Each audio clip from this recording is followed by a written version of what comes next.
Anyway, I'm going to stop rabbiting. It was really just to put us in a picture of about Porto. We've got 3 samples from mighty Fonseca, one of the great port houses founded in 1815, part of the Taylor Fladgate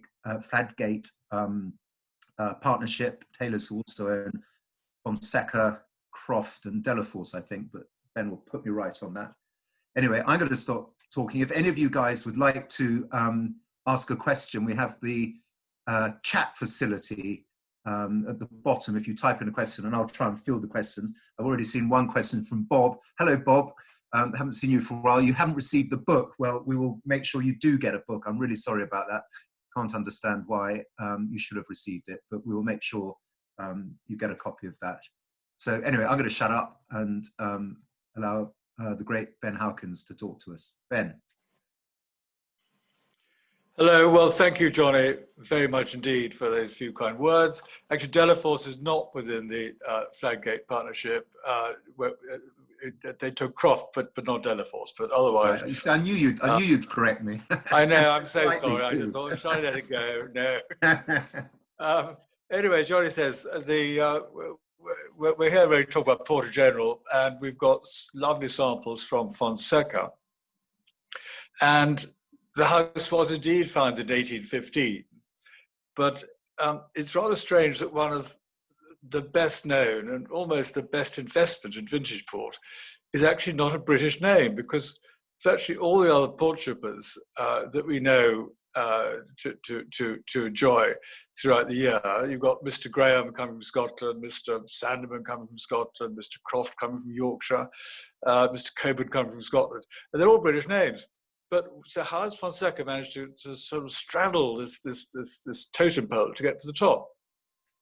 Well, it goes back to 1823 when a company started dealing in port called Fonseca and Monteira, and they took on a very commercial-driven young chap called Manuel Guimarães. And he, after he joined the company, shot off to London, opened a shop there, imported the port, and he suddenly realized that his name was unpronounceable. I mean, Guimarães which comes from a city in northern Portugal near Braga, but nobody could pronounce it. So that's why he went back to, although the firm is called Guimarães, he went back to one of the original partners, Fonseca. So that's why Fonseca is alone of the great port brands has a Portuguese name. Funnily enough, he opened his shop, his office in the city of London, where all wine merchants were in those days, in the city, in a street called Token House Yard in the city, which many of you may know. But ironically, it was the same street that the blue-blooded stockbroker Casno's also had their office.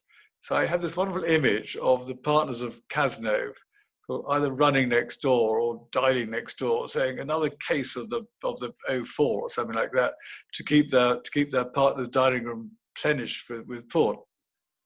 But enough of that. We've got 3 ports in front of us, and I thought we'd just start by tasting the white port, which is called Sirocco. Now, yeah, I'll take a sip as well. It's really good. So I'm serving it in a fairly large glass. Nothing is worse than those horrid little port glasses that we all used to, Elgin glasses that we used to have to drink our port in. Port is a great wine. It is a Grand Vin. It does need breathing. It's been in a bottle for a bit, and it needs to limber up before its enjoyment. So that's why I tend to drink these out of a white wine glass. So what is white port? Well, it's not sherry. It is made in exactly the same way as red port, but from white grapes. And there's a lot of it planted in the Douro, and a large amount of it goes into blending ruby port for a standard tawny port. I'll come on to that later. But this is one of these great drinks, which John and I were talking earlier, that if you're lucky enough to go to the Douro, the Douro really is open for business. I mean, apart from COVID, they've opened it up. They're welcoming places to come to. And the classic way of drinking this, in the summer particularly, the Douro, is with tonic water and a sprig of mint. It's absolutely delicious. So instead of a gin and tonic, you have a port and tonic. But otherwise, it's the question that I'm asked most, and have been for years and years and years. Oh, I've just been to Portugal. I've discovered the most marvelous drink. Oh, I say, yes, they say white port, and but we can't get it over here. And I said, no, you can't, because however much the Portuguese and English shippers try to promote white port, it has never really taken off. So, but there are two great ports made from this house. There's the Sirocco from Fonseca and Chip Dry from Taylor's. So if you get a chance to drink, you get this. You can see that it's not sherry. It's got a much broader, more fruitier taste than sherry has. And of course, it's a truism that the difference between port and sherry, just to go back to basics, is that sherry is naturally a dry wine, fermented right out, unless it has sweet wine added to it. Whereas port is always naturally sweet because the fermentation is stopped by the addition of grape spirit. So therefore, even though we say dry white port, there is still an element of sweetness there.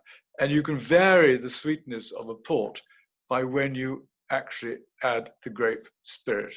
So obviously the longer you leave it, the more residual sugar you'll get. So that's a basic difference. Sherry is naturally dry until you add sweet wine.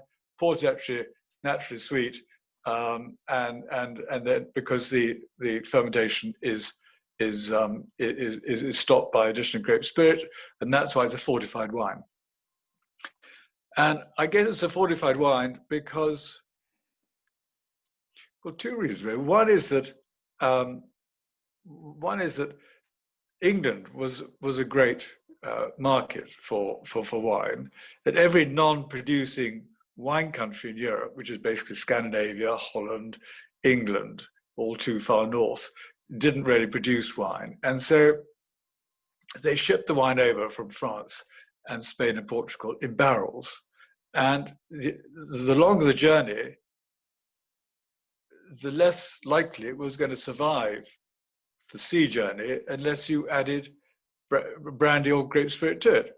So that is why port is fortified and sherry is fortified. But again, fortified means, of course, that it's had grape spirit. It's up to 15 degrees or 20 degrees, but a lot of ordinary wines, a lot of mainly from the New World wines, Australia, California, are 14, 15 degrees anyway. So the difference in fortified wine and table wine gets less pronounced as we go on. So what you get in any wine is what you get from the nose is about 80% of what you get from the taste. So the aroma is always good. Keep swirling it around.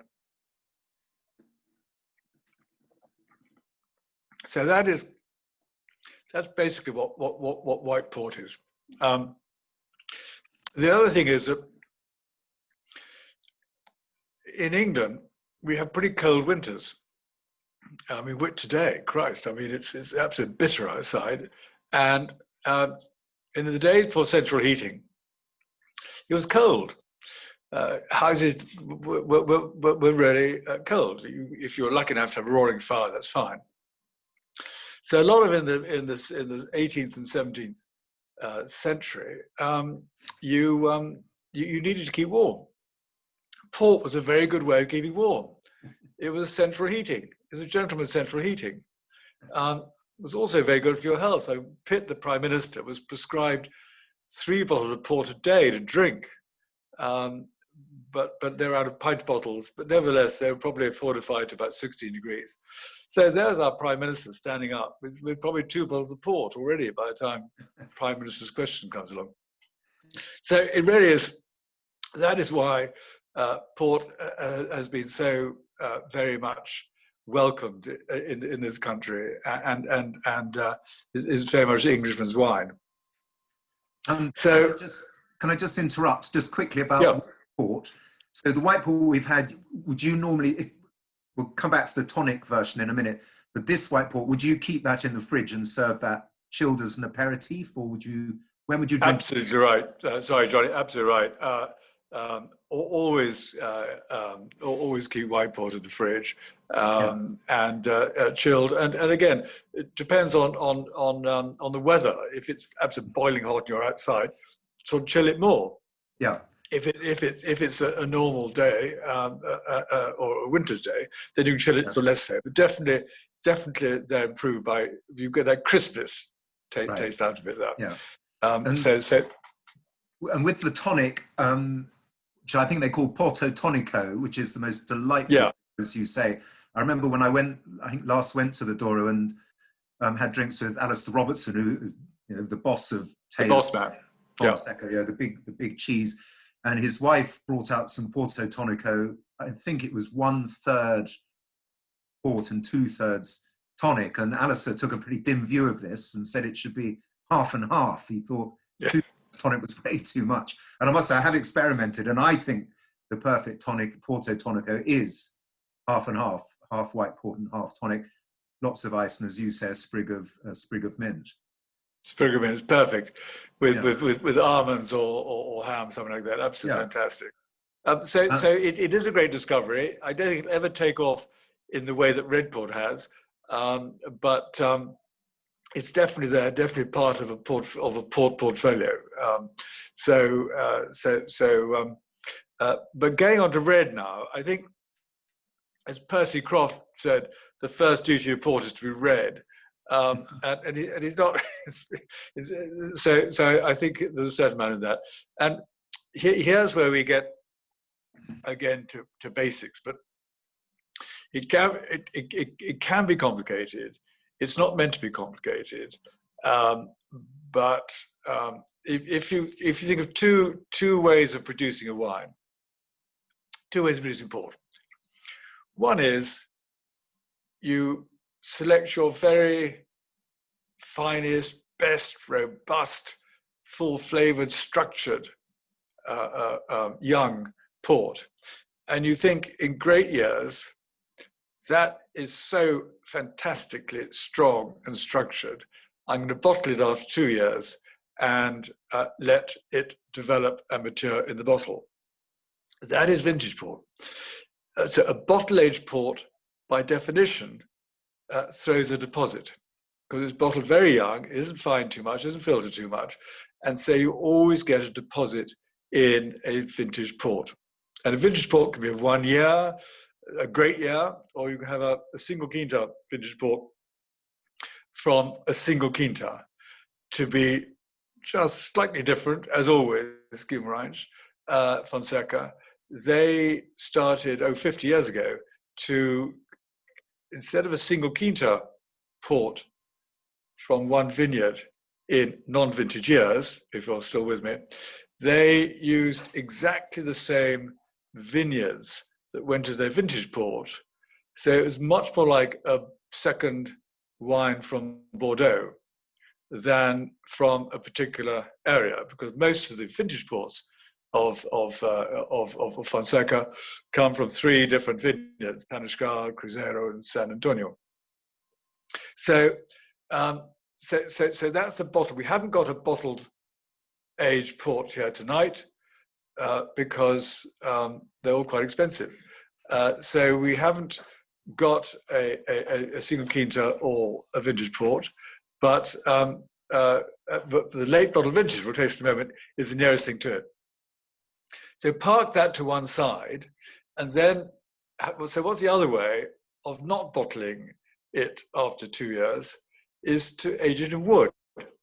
So the 2 ports we've got here are wood-aged port. Now, a wood-aged port can be a minimum of 2 years. That's you go to the pub, you ask for a glass of ruby port, that's what you'll get.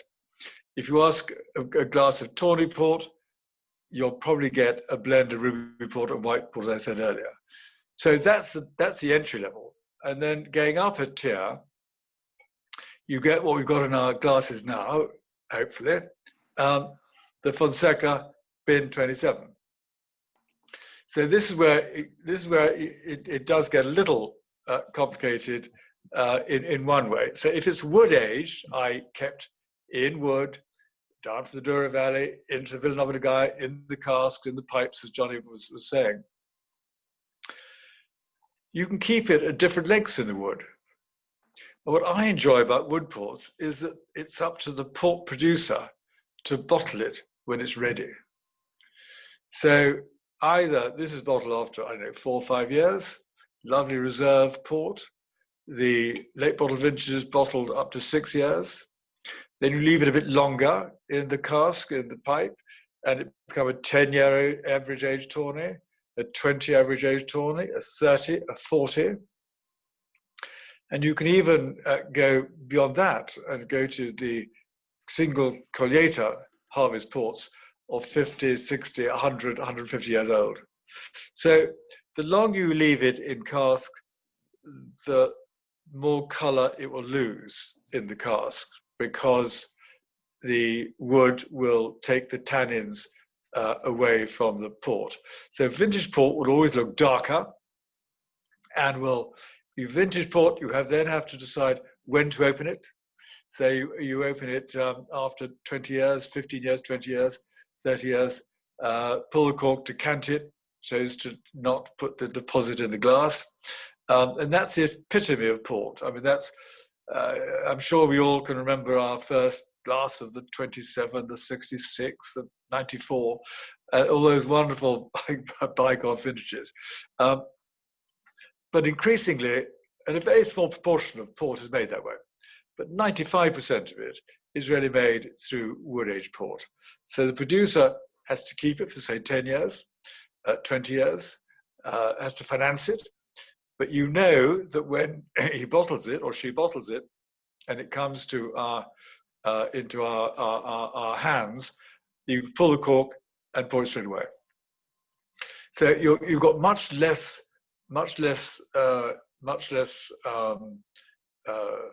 possibility of not necessarily opening at the best time, if that's not too complicated. But I hope that kind of makes sense there.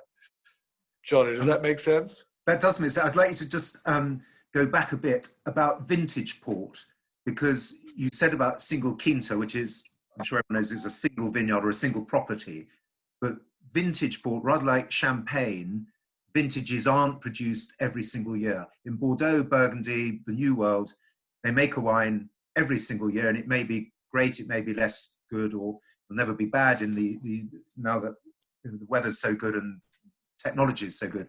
But Ben, can you explain why and how vintage port is only made in certain years? So there are gaps. We've got a question that we'll come to some questions later, but there's a question from David about a vintage port, saying there wasn't one from a particular year that he was after. And we'll come back to your question, David, and everyone else. But Ben, explain, you cannot get vintage port every year. How do they decide what is and what isn't a vintage? Well, you're right, John. It needs further clarification. If you go back in time, every wine producer, I guess, wants to produce the very best they possibly can from that terroir. All around the world, you've got the grapes are important. You've got the terroir that's important. In the Douro Valley, you've got 45,000 hectares, which is a massive amount of vineyards. You've got 120,000 farmers there. But it's spread over 45,000 hectares, which is massive, 120,000 acres. And you only produce in the Douro Valley about just over 3 tons per hectare. In France, Bordeaux, Burgundy, vintage every year, you produce about 7 tons per hectare. The international average, including very much the New World, will produce 12 tons of grapes, wine per hectare. So it's incredibly, the vines are incredibly generous with their fruit in Australia, in California, in these countries which don't really need vintages because they're pretty much the same quality every year. You then come to Bordeaux. Let's take Bordeaux specifically.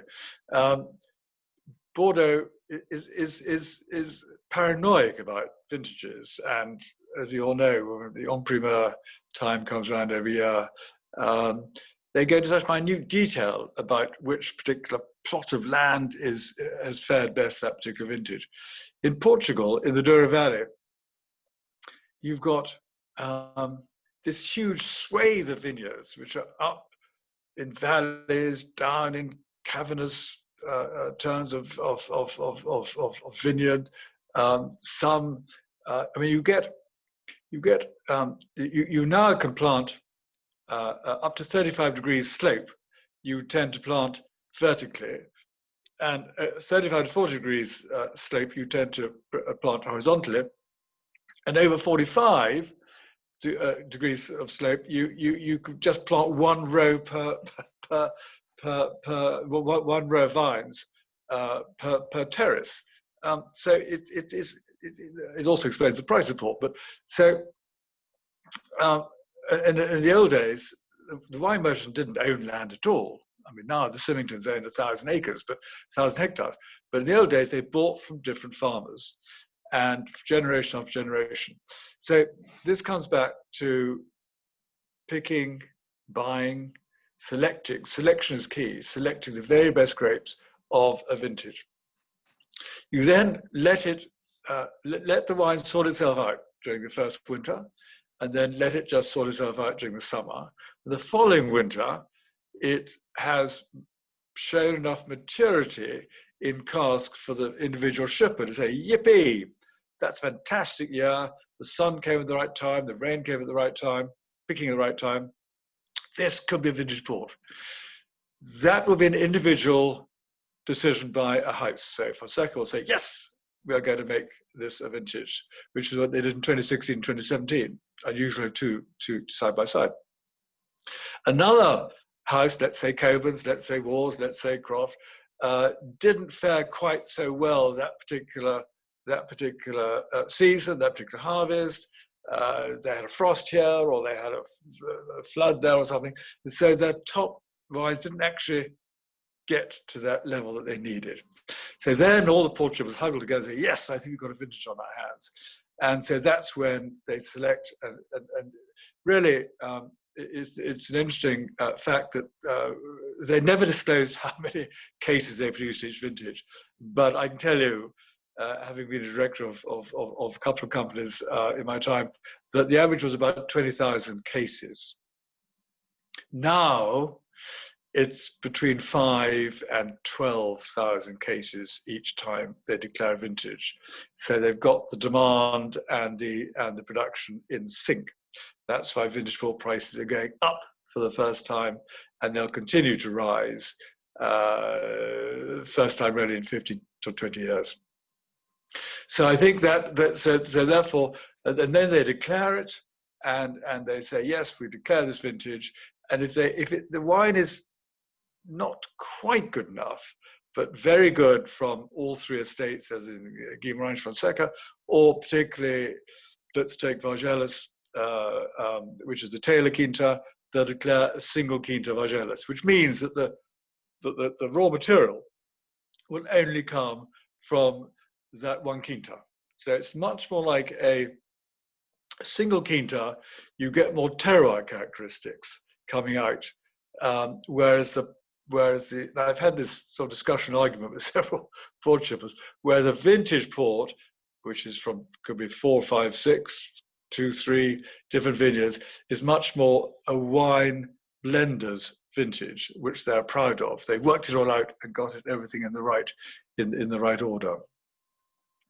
So I hope that gives a clearer indication. And what is happening, without any doubt, and I was going to come on to this later, is that because, Johnny mentioned increased technology, but because of better vineyard cultivation and harmony in the vineyard, there is absolutely no doubt that all port is improving in quality. No doubt about it at all. And so the next port, which is the 2014 unfiltered late bottle vintage, is, and I've been back to this several times just before we came on air, as it were. And what the port shippers will say themselves is that our late bottle vintage style is about as good as our vintage ports were 20, 30 years ago. And that's quite something coming from the shippers themselves. So in this late bottle vintage, again, which is an idea that came up with Alistair Robertson, he was talking to the chief buyer of the Savoy Hotel one day in 1971, I think, and the sommelier said, well, we'd love to serve vintage port, but it's got too expensive, and so what do we do? When do we decant it? And if it's not all drunk, so they came up with this idea of a late bottled vintage. So instead of bottling after 2 years, which means it spends the next 10, 20, 30 years in bottle, this you can be bottled up to 4 to 6 years old. So the port has already matured, has already got robust and round and full and structured, and then it's put into bottle. But it can be drunk straight away. So that is very much the late bottle vintage. And I thought the other thing about port, and I mentioned some names at the beginning, is the style of port. And it puzzled me for some time until I figured out, why does each port house carry its own style with it? Why does ports always slightly lighter, slightly more cedar box aromas, Croft more fragrant aromas, Coburn very sturdy, Taylor's like a backbone, Fonseca very generous and full, as Wars is, and it reminded me of a time when I was part of a 3-man a panel at the Wine Spectator in New York, and there you've got 1,000 people sitting there with 10 glasses each, 10,000 glasses all in front of you. It's all quite exciting. And we tasted 6 ports, I think. And we got slightly muddled up. James Suckling was there with somebody else, and we got slightly muddled up. Anyway, we ended up with the Fonseca 63. And I could see Bruce Guimarães sitting, not with the other port shippers, because he's very self-effacing, Bruce. And he was sitting about 10 rows back, and I suddenly spotted him. And I started describing a Fonseca 63, which was one of the great, great years. I mean, a classic, lasted forever. And I suddenly described the wine as I saw Bruce. And then I described Bruce, because Bruce had made the wine in the exact image of himself. Bruce was a wonderful extrovert, a great raconteur, full, florid-faced, great structure, a great Englishman, and that was what Fonseca 63 tasted like. I then took this sort of slightly further and thought, well, why is Taylor's so much more sort of got backbone to it? And that's really because Alistair Robertson runs Taylor's and or owns Taylor's, and Alistair's very got a very straight backbone to him. He's well built, but he's not overbuilt. And then I thought of other wineries. Johnny, I'm sure you have some. You're thinking of some too. But the classic two were Eric Rothschild and Philippine Rothschild. Eric is the owner, or is part owner of Chateau Lafite. Very well dressed, like Alistair. Very elegant, very unshowy. And that's what Lafite is. Mouton, owned by the late Philippine Rothschild, who used to be an actress, and very full of very full of extrovert characteristics. That's Mouton. And you can go on, and like chefs, current chefs. I think of Michel Roux, a great chef who is absolutely runs marathons and runs all the time, and Michel's food is always absolutely wonderfully balanced, and that's what we look forward to. I think in all these wines there. So style but style originally in Porto comes from where the port shippers originally bought their grapes from. So if you were further upriver towards the Spanish border in Simacorgo, schist rock, very, very strong, very, very impenetrable. The vines have to go down really deep, and that's where you get most character from. So the great vintage ports come from way up towards the Spanish frontier. The Baixo Corgo, which is halfway between the Porto and the Pinhao near Ragua, not so much schistous rocks, slightly shallower soil. The vines don't have to go so deep. Therefore, the grapes become less robust. And it's those that tend to go into the tawny ports, i.e. matured in casks, whereas the wines from the upper Corgo tend to be the blockbusters that go into bottle.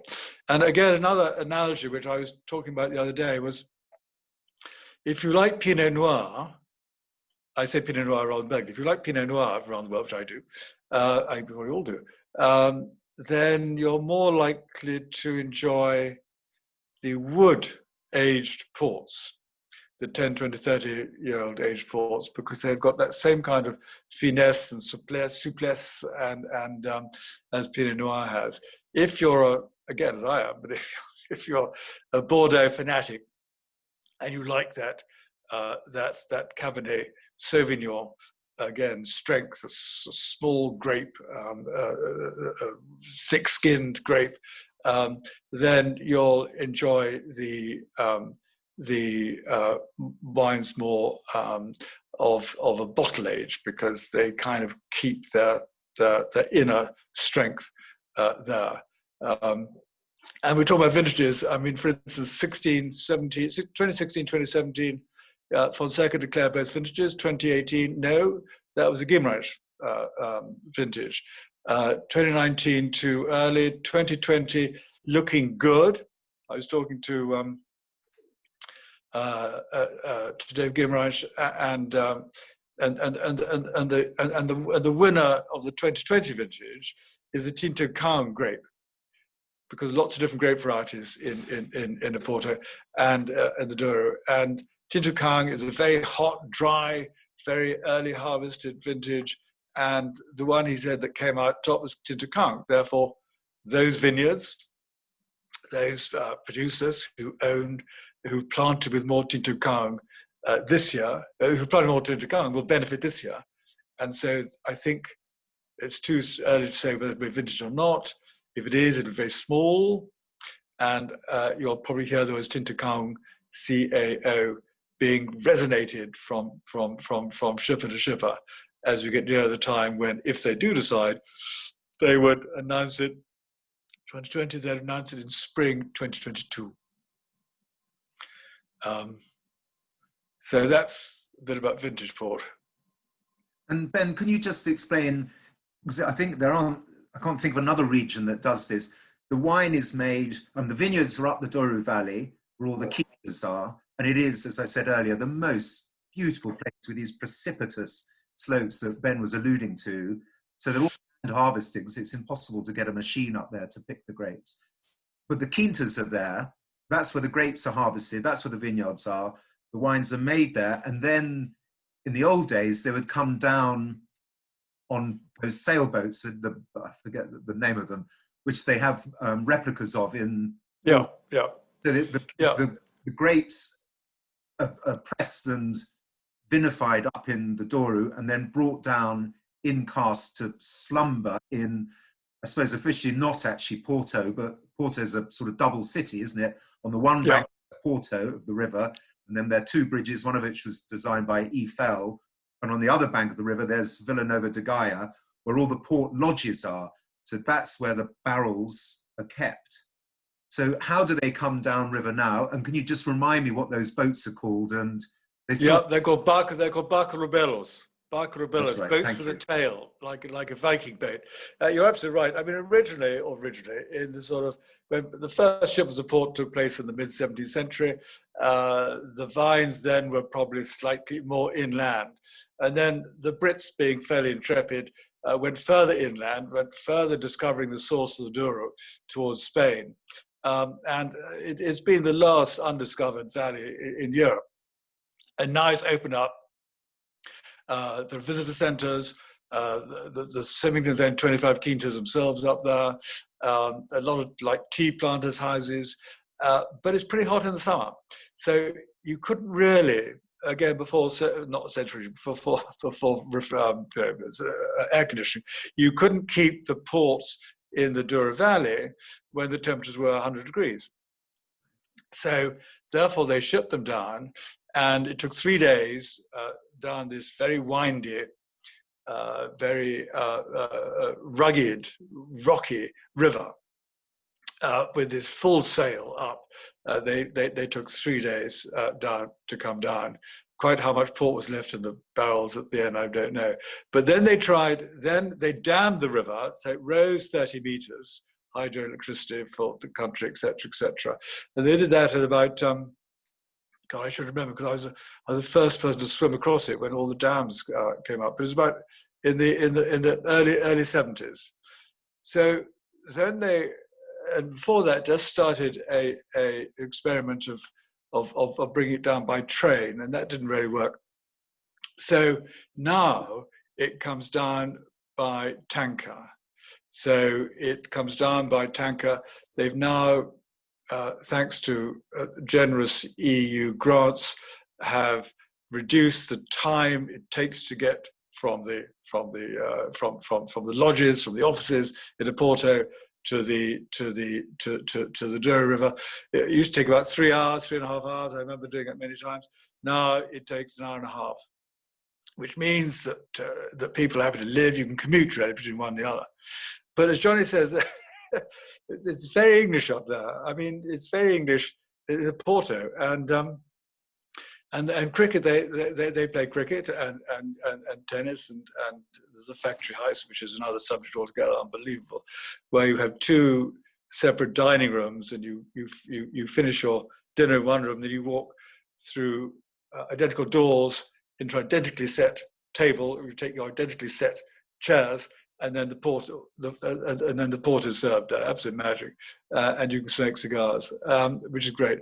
But I once played cricket in Porto. We had David Gower's 11 playing Alan Lamb's 11 in the Douro, and we had our cricket match on the cricket field in the British Cricket Club, one does, and then we went up river, up valley, and of course David Gower and Alan Lamb can't stop competing and can't stop playing cricket, so we went by train, and we kind of took over the guard's van, and somehow 3 bottles of Bollinger appeared. Simon Lechellis was with us, I think.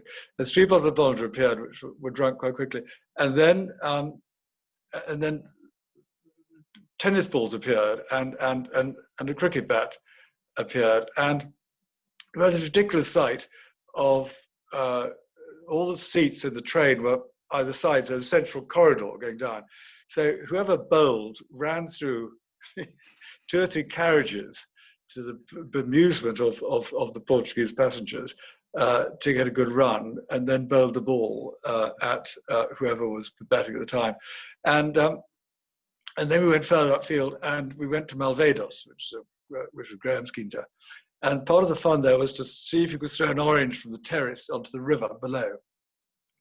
And of course, being competitive, Alan Lamb and David Gower both determined to outdo each other.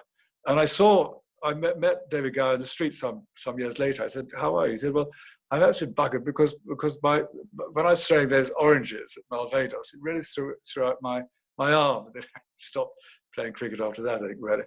But yes, it is all very British there.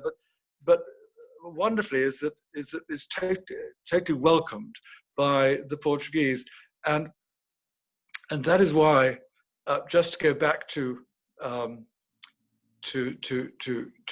wood age ports, why a lot of the Portuguese shippers couldn't sell their vintage port to the UK because, with the exception of Fonseca, they didn't have a British name. But what we're seeing recently, and this is going right up the scale, are these wonderful old harvest wines of 1 year coming onto the market. And there are quite a few now coming onto the market from the late 19th century. I think Scion was first come 1855, and then you had Oublier from Graham's. And these are wines that have been stored in oak casks in the Douro Valley for over 100 years. And I'm involved with one, Last Drop. We've got one of 1870. You know, if you want to go right to the top of the scale, these ports are quite sensational because they have aged in the Douro for this length of time, and they really are a very special treat.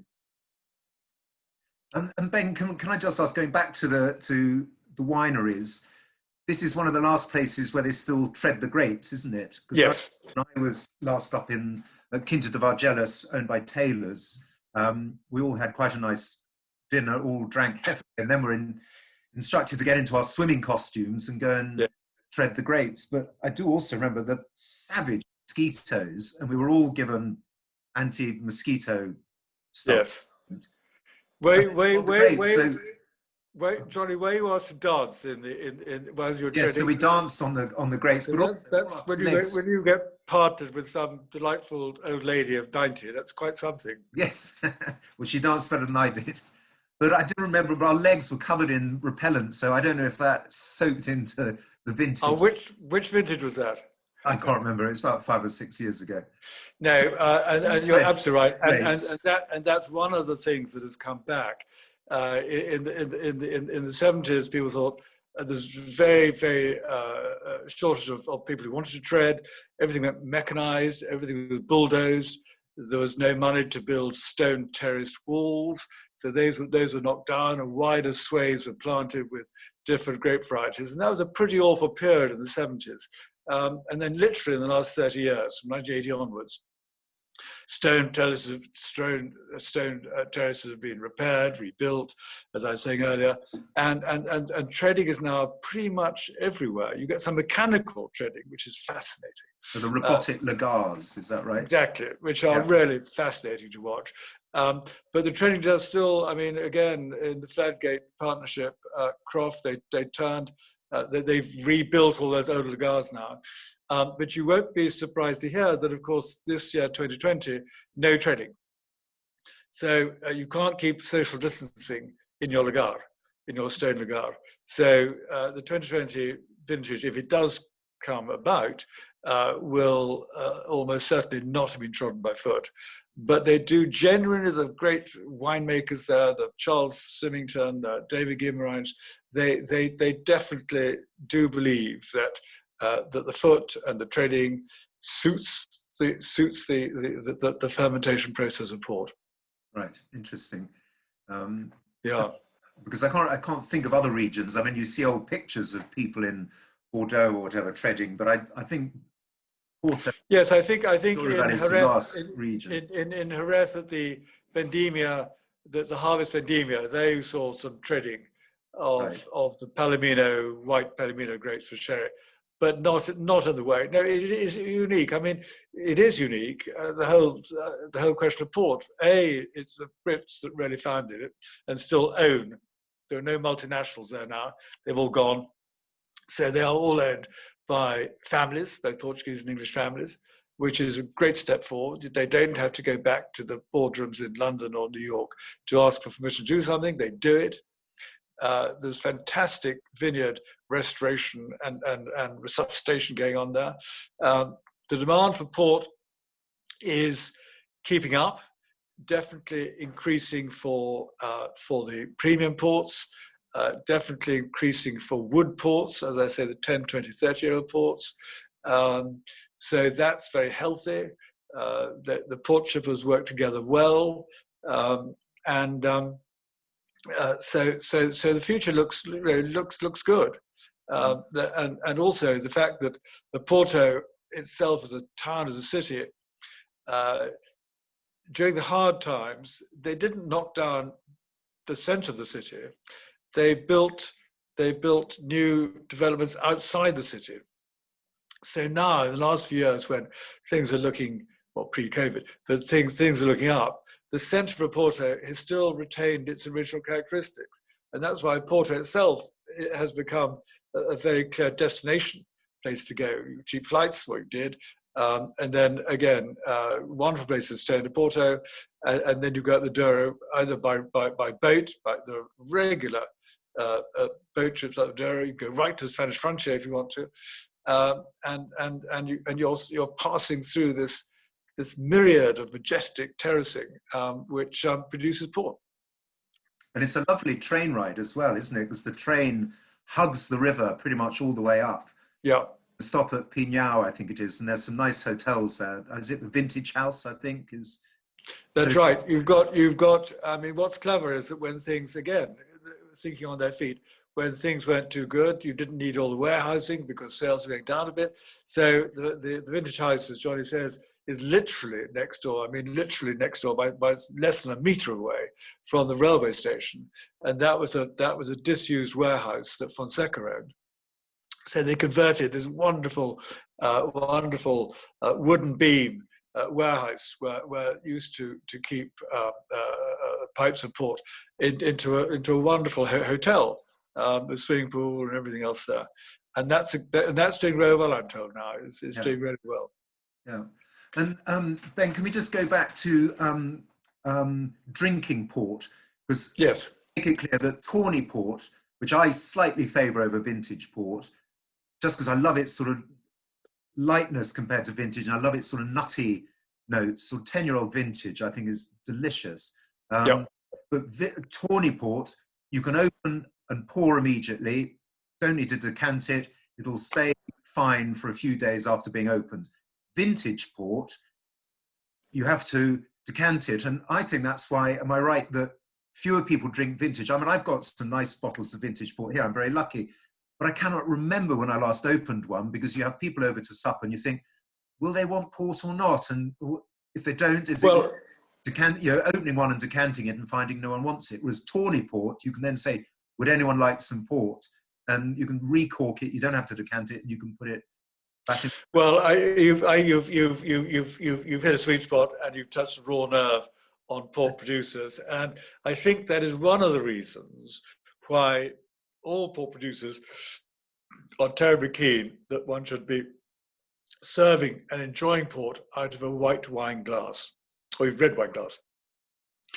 Because once you ask somebody if they'd like a glass of port after dinner, the odds are they'll say, oh no, I can't, I'm driving, I'm this, I'm that, and the other. And they'll say no. If you say our next wine is vintage port or is Tawny port, then and served in the same glasses, then people will buy it, and people will enjoy it and take it and offer it and say thank you very much. So the other point is that Tawny port, which I agree with Johnny wholeheartedly. I mean, I'm just reaching behind me now. This is my Christmas drink here. It's a 300 centiliter large bottle of Fonseca 10-year-old, and it's quite difficult to chill that, but I managed to somehow do it. Thank you, John. And the great thing is that will keep open for a year, 2 years. I mean, basically, and you pour it out. And chill those Tawnies definitely. Maybe not so much as in the winter as you would in summer. Definitely chill them, and you get that lovely nutty sunset coloured port there. So I'm with Johnny. I'm a Tawny. I know size isn't everything, but this is my Christmas present.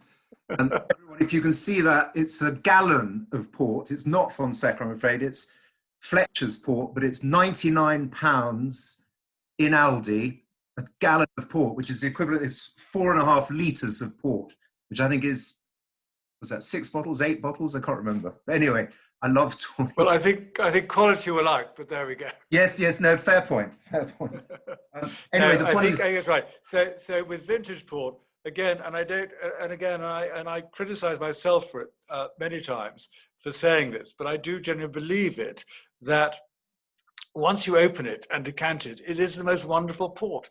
But you've got to decide how long to keep it for. You've then got to get rid of the wax seal.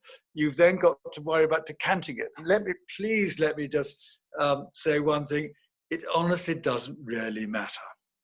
Yes, ideally, you want to decant it 2 or 3 hours beforehand when you've got some free time. Yes, you want to make sure that you don't put any sediment in the glass. But if you do, it doesn't really matter. If you decant it right at the last minute, then simply turn it round in the glass a few times, and that lets it breathe. Because if you open an old bottle of vintage port, then think of yourself being trapped up in a bottle for many years. I mean, if we all think of ourselves, then we all suddenly somebody opens the bottle and out we pop. Well, now another thing that happens in wine as well, and Johnny, you may find this as well, is that if you open an old bottle of claret or an old vintage port and you taste it straight away, sometimes you think, good God, is this all right? It smells funny. And what it is bottle stink. And it's perfectly well-bred ports and wines have bottle stink. You know, we all have BO unless we attend to it. So just think of it next time you feel that. It's not cork, it's not wrong, you haven't done anything wrong. It's just a little bit of, hey, hold on, I'm just flexing my arms a bit. And believe you me, it will go within 2 to 5 minutes. If it stays longer than that, then it could be wrong. But 9 out of 10 times that I've done it, particularly with old claret, is that it will go, and then the port will be absolutely fine. The more you rev it round and let it swirl, let it breathe, it'll be absolutely fine. Ben, we've got 1 or 2 questions. Can I just fire these at you, because I'm conscious we're slightly running out of time. Peter says, when I lived in Hong Kong, Macau was very close and had wonderful port. One I particularly liked was a sweet white port. I've tried in the UK and Porto to find it again. I can't remember the name, but it had a picture of a very old lady on the label. Can you help? Does that ring a bell with you? Gosh, well, thank you. I went to Macau in the 1970s, and I remember one street dedicated entirely to wine shops. So it made my days was spent visiting 12 wine shops at about 100 yards. I've been back since to Macau. By God, it's changed. I'm thinking. Peter, I'll have a think, and if anything occurs to me, if anything occurs, I will let you know. Yes. David says, it could have been a Delaforce port. They had pictures on their labels. And Delaforce was quite strong in Macau. Was it Rebello Valenti? Who was the one that had those lovely posters of women? That was Ramos Pinto. That's right, Ramos Pinto. I wonder if it could be either Ramos Pinto, Portuguese, or Delaforce. Both were quite strong in Macau. So it could be Ramos Pinto or Delaforce. Yeah. David says, Coburn's white port is sold in Tesco. It's much sweeter than Taylor's Chip Dry. And I think Taylor's you can get hold of in Waitrose and Sainsbury's, I think. We've got a question here from David. I wanted to buy my son some vintage port for his birth year, 2010, but there was no vintage that year. What would you recommend I buy him from 2010 that I can share with him in 2028? I'm sure there were, and I haven't got my crib with me, but I would certainly buy a single quinta or a Guimarães port of that year, and I would choose that. Price is one thing, but again, I'd choose it by style, a lighter style, Dow's or Croft, a more backbone, longer lasting, get Taylor's Vangelis or something like that. And if you want a more robust, fuller, more generous port, then go for Fonseca or Graham's or Wars. Yeah. So Ben, just to be clear, you're saying this isn't a full-blown vintage, as David said. There isn't a vintage that year, but this will be a single quinto, so a single produced. A single vineyard, if you like. Yeah. Yeah. Okay. Yeah. Yeah. Which also, just to make that clear, it's a single vineyard. So let's take Taylor's Vargelis, which John has been to as well, is that the Vargelis vineyard is the backbone, is the centerpiece of their vintage port. So therefore the style is very much of the vintage port, but it doesn't have the other vineyards to add in to make it more complex. Yeah, and I think they're great value, single quinta ports. Great value. And also, you could, no, sorry, I didn't want to interrupt, but Berry Brothers, David, if you went to Berry Brothers or Corny & Barrow or Justarini's, they all have a good range of single quinta ports. And also, David says, I thought LBV also had some degree of chemical manipulation to try and create a style particular to the house. So that's one question. And his subsidiary question is, if possible, could we have a comment about the pre-phylloxera reports? So Ben, there's a double header for you. Is it true that there's chemical manipulation in LBV, and something about pre-phylloxera report? I wouldn't think there is any chemical manipulation in LBV ports as such, and there certainly shouldn't be any manipulation in any of the brands that we've talked about. What this is an unfiltered late bottle vintage 2014. So therefore it is much less fining or filtration. So therefore there is more character built into the wine. And pre-phylloxera, well, yes, I mean, I think this is always a perennial one. If you do go and do fortunate enough to spend several £1,000s on a bottle of, say, the 1870 or 1855 ports produced by Last Drop or by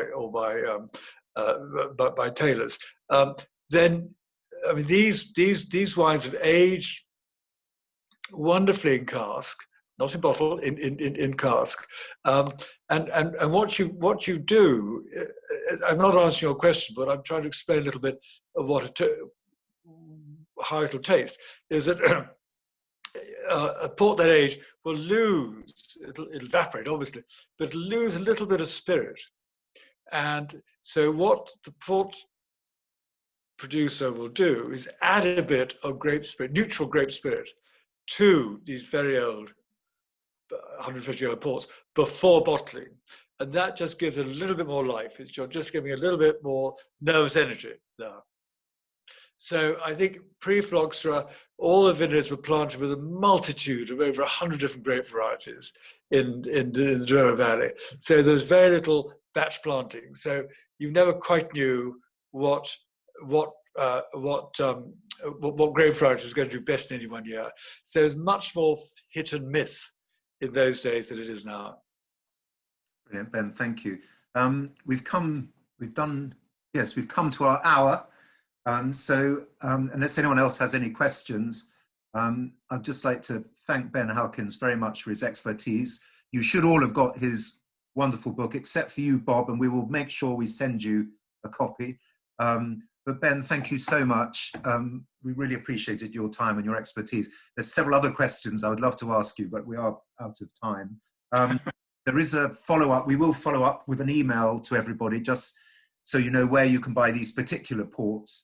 But certainly the supermarkets are pretty good about selling the 10-year-old Tawneys and the LBVs and Ruby ports. Waitrose has quite a good selection in the bigger Waitrose of vintage ports even. And of course, they're all the usual suspects that I mentioned a while ago: Berry Brothers, Corny & Barrow, Justarini and Brooks and so on, all have great vintage ports. David says, I think Majestic sells the bin 27. Yes, I think they are readily available. And Christmas is a good time to get stuck into port.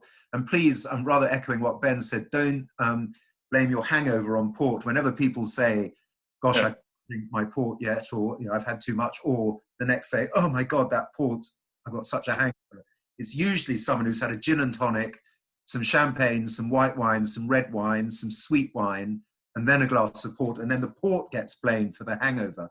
I think it's usually the accumulation before one even gets to the port. Johnny, what I just interrupted, what I've been doing recently, and I've been telling my friends in Portugal, is that rather than wait till the end when the vintage port is served at dinner, then give your guests a little glass of vintage port before dinner, maybe after your aperitif, after your champagne, after it is, and say, look, this is what we're going to be drinking. And they'll really appreciate it, because their taste buds will be relatively clean. And then you can really, really appreciate what great wines these vintage ports are. Then they'll think, oh, that's what I remember drinking, and enjoy it much more afterwards. That is such a good idea. But also, that's often what they do in France. I mean, I've been to Bordeaux, where I've been given a full-blooded vintage port as an aperitif. Yeah. And funnily enough, Ben, I'm right in saying the French drink more port than the British do. Now, between the French and the Belgium, as aperitifs, rather like we drank sweet cherry in this country in pubs, they still account for 40% of all port produced, France and Belgium, that's as aperitif. But it's like, and I think we've said before, those of you who are on our whiskey tasting, it's a weird thing that the French drink more whiskey than the British, and the Scotch whiskey, and the British drink more cognac than the French. Yes. Anyway, I'm now rabbiting, but thank you all so much for joining us. Just to say, we will email you with details, and for future reference, we have an offer of Penfolds Icon wines, which are still available. It's a fantastic box of 4 Icon wines from Penfolds. As you know, Penfolds, who make Grange. We've got the Saint Henri and the RWT. It's at a very, very special price. And there's a bottle that comes with it free. So there's a free bottle, which makes it up to the 5. It's still available to buy. And there is a video interview that I held with Peter Gago, the head winemaker at Penfolds, which will be available from the 10th of December. But if you go to the Spectator Club website, this incredibly special and very, very well priced box of Penfolds wines are still available. Anyway, Ben, once again, thank you so much for sharing your knowledge with us. And all I can say to everybody is thank you for joining us, and cheers. Thank you very much. Great, Johnny. Great to see you. Thank you, everybody. See you all again soon. Enjoy the port at Christmas and all the